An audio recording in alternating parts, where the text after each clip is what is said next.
Good morning. At this point in the story, Erotica explains to me in more detail about the implant process. I have a picture of what a skull MRI looks like. It's available on the.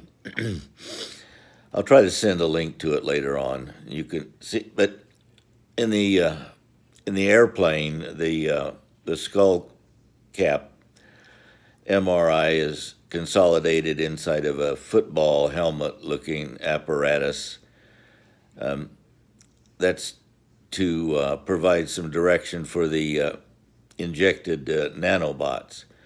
In this particular case, they're injecting 100 trillion, plus or minus 10 trillion nanobots into the jugular vein, and then the magnetic field in the helmet draws them up into the area around the brain.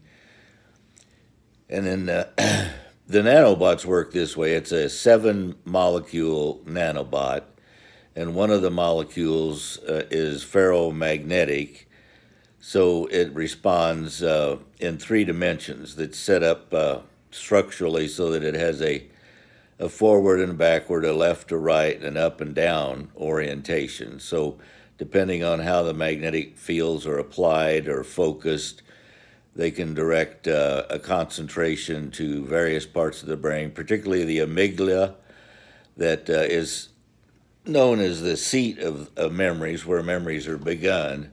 So in that case, they might bring a concentration of maybe 24 or more nanobots into a cell, a neuron. I'm saying that wrong. One of the nerve cells. And other areas of the brain, frontal lobal, they may only have like 4 to 8 concentration of nanobots per nerve cell. And then the other focus is to look at the parts of the brain that are devoted to processing visual information, audio information, touch, taste, and then particularly smell, because that seems to be one of the characteristics of Alzheimer's or dementia, that it shows up as a beginning of loss of being able to smell. So they want to do a concentration there to see what kind of restoration and what the consequences of that can be. Let's see, and then she explained that other,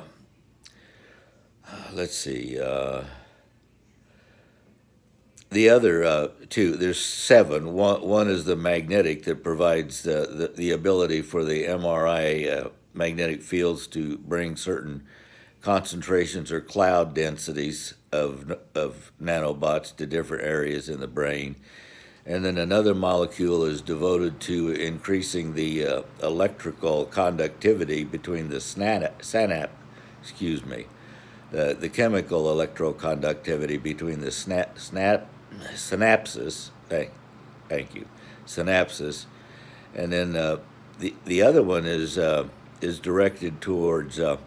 Our cells have an ingestion where they ingest nutrients through their membrane, and if you look up the root of the word membrane, it's an intelligent surface, and the cells know what the proteins and amino acids to allow into the cell for nourishment, and then they also have an excrement that they pass back through the cell wall to put back in the bloodstream to be dumped out of our bodies.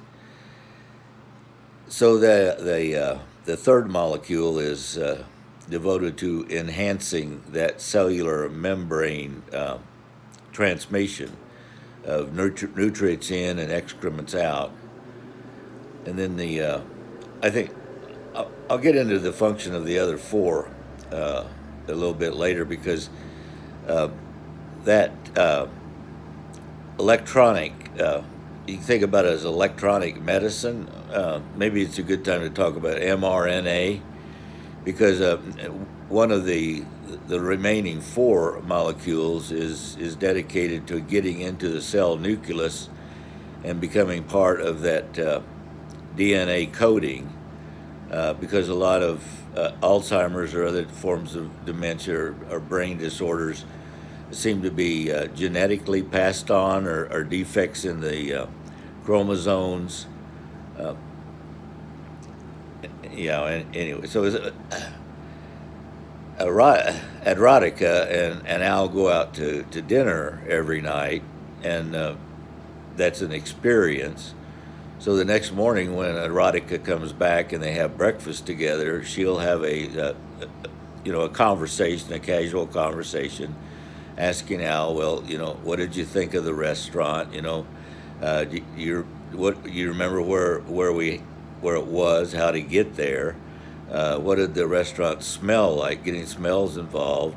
Did you enjoy the food, like the textures and tastes? And but what the waiter said, and then you ask and then just various questions about the whole ambiance of the restaurant experience. It's not like a directed questionnaire when she sits there with a set of questions and checks off the answers. It's a relaxed, casual conversation over an informal breakfast. And then after breakfast, she retires and spends the next 2 or 3 hours recording all this and putting it down into some kind of analysis about how well his short-term memory, because that's the Alzheimer's is the short-term disappears the quickest. So she's talking about last night. You remember what happened last night, and then asking him to recall all the sensory experiences he had, and see how well that recall is coming about. And then after breakfast, Adrotica turns Al over to a co-worker who takes him to an experience around LA, like going to the tar pits or going to visit a studio, or maybe down to Venice Beach, some kind of outing that carries them on through lunch. They have lunch together, and then Al has some free time in the afternoon before Adrotica comes back around 4 in the afternoon, again to talk to Al about, well, what did you do, what did you see, and she tests again the quality, the depth, and the detail and accuracy of his short-term memory. And then they begin the process again. After they get have a few drinks, go out to dinner, have the dinner. She comes back the next morning, has breakfast, does the interview. So this cycle goes on for like a couple of weeks.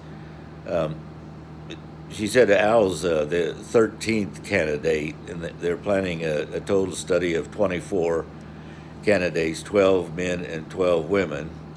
And where I come in is with the midterm memory. I was with Al from like 2010 to 2018.